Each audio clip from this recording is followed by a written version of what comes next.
ओम श्री गणेशाय नमः। नमस्कार दोस्तों, आपका स्वागत है मेरे चैनल पर। माघ शुक्ल अष्टमी के दिन भीष्म पितामह की पुण्यतिथि को भीष्म अष्टमी के नाम से जाना जाता है। पितामह भीष्म को अपनी मृत्यु का समय चुनने का वरदान प्राप्त था। भीष्म पितामह ने आजीवन ब्रह्मचर्य की प्रतिज्ञा ली थी तथा जीवन पर्यंत उसका पालन किया।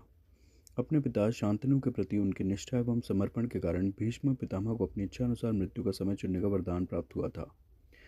जब वह महाभारत के युद्ध में घायल हो गए तो उन्होंने अपने वरदान के कारण अपना शरीर नहीं छोड़ा। उन्होंने अपने शरीर को त्यागने के लिए शुभ मुहूर्त की प्रतीक्षा की। हिंदू मान्यता के अनुसार भगवान सूर्य देव वर्ष के आधे समय में दक्षिण दिशा में विचरण करते हैं, जो कि अशुभ अवधि होती है, और सभी शुभ कार्य तब तक के लिए स्थगित कर दिए जाते हैं जब तक कि सूर्यदेव वापस उत्तर दिशा में नहीं चले जाते। पितामह भीष्म ने अपने शरीर को त्यागने के लिए माघ शुक्ल अष्टमी को चुना और इस समय तक सूर्यदेव उत्तर दिशा या उत्तरायण में वापस जाने लगे। मान्यताओं के अनुसार जो लोग पूरी श्रद्धा के साथ भीष्माष्टमी का व्रत करते हैं उनकी सभी मनोकामनाएं पूरी होती हैं और साथ ही पितृदोष से भी मुक्ति मिलती है। मान्यताओं के अनुसार इस दिन भीष्म पितामह ने अपनी इच्छा से अपने शरीर का त्याग किया था। इसलिए जो भी व्यक्ति इस दिन पूरी श्रद्धा और आस्था के साथ भीष्म पितामह के नाम से तिल जल के साथ श्राद्ध तर्पण करता है और गरीबों को दान दक्षिणा देता है, उसे मृत्यु के पश्चात मोक्ष की प्राप्ति होती है। भीष्म अष्टमी बुधवार 5 फरवरी को मनाई जाएगी।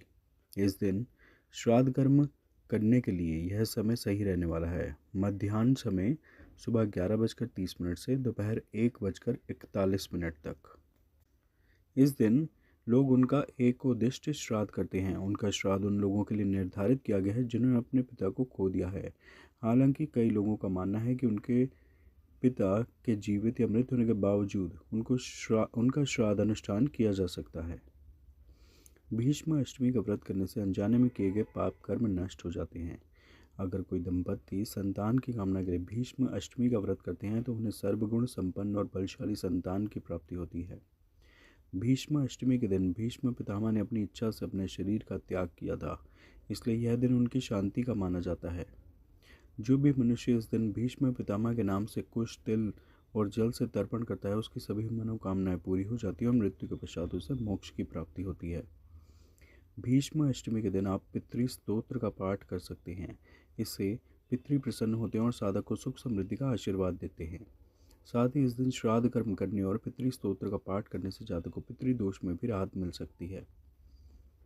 भीष्म अष्टमी के दिन भीष्म तर्पण करने से पितृदोष से मुक्ति मिलती है, देव कृपा प्राप्त होती है, पितृ कृपा प्राप्त होती है और वर्ष पर्यंत किए हुए पापों से मुक्ति मिलती है। यहाँ तक कि लिखा है कि जो मनुष्य इस दिवस तर्पण नहीं करता तो वह दोष का भागी होता है। इस दिन प्रत्येक हिंदू को भीष्म पितामह के निमित्त कुश तिल जल लेकर तर्पण करना चाहिए, चाहे उसके माता पिता जीवित ही क्यों ना हो। इस व्रत के करने से मनुष्य सुंदर और गुणवान संतति प्राप्त करता है। माघे मासी सिताष्टम्यां सतिलम भीष्म तर्पणम श्राद्धम च ये नरः कुर्यस्ते स्युः संतति भागिनः। महाभारत के अनुसार जो मनुष्य माघ शुक्ल अष्टमी को भीष्म के निमित्त तर्पण जलदान आदि करता है उसके वर्ष भर के पाप नष्ट हो जाते हैं। शुक्लाष्टम्यां तु माघस्य दग्ध्याद् भीष्माय योजलम संवत्सर कृतं पापम तत्क्षणादेव नश्यति। इस दिन प्रातः नित्य कर्म से निवृत्त होकर यदि संभव हो तो किसी पवित्र नदी या सरोवर के तट पर स्नान करें, अन्यथा घर पर ही विधि पूर्वक स्नान कर भीष्म पितामह के निमित्त हाथ में तिल जल आदि लेकर अपसव्य यानी दाहिने कंधे पर जनेऊ करें। यज्ञोपवीत न हो तो उत्तरीय अर्थात गमछे को दाहिने रखने का विधान है और दक्षिणाभिमुख होकर निम्न मंत्रों से तर्पण करें। मंत्र इस प्रकार हैं। वैयाघ्रपदगोत्राय सांकृत्य प्रवराय च गंगापुत्राय भीष्माय सर्वदा ब्रह्मचारिणे भीष्मः शान्तनवो वीरः सत्यवादी जितेन्द्रियः। आभिरिप्तिरवाप्नोतु पुत्र पौत्रोच्युताम क्रियाम। यह तर्पण दाहिने हाथ पर बने पितृ तीर्थ द्वारा अंजलि देकर करें, अर्थात इस मंत्र को पढ़ते हुए तिल कुश युक्त जल को तर्जनी और अंगूठे के मध्य भाग से होते हुए पात्र पर छोड़ें। इसके बाद पुनः सव्य वापस पहले की तरह बाएं कंधे पर जनेऊ कर लें होकर निम्न मंत्र से गंगापुत्र भीष्म को अर्घ्य देना चाहिए। वसुनामवताराय शान्तनोरात्मजाय च अर्घ्यं ददामि भीष्माय आबाल ब्रह्मचारिणे।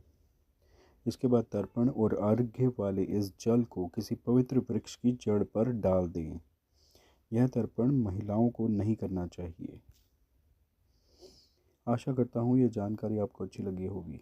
कृपया इस वीडियो को लाइक व शेयर करें व चैनल सब्सक्राइब करें। धन्यवाद।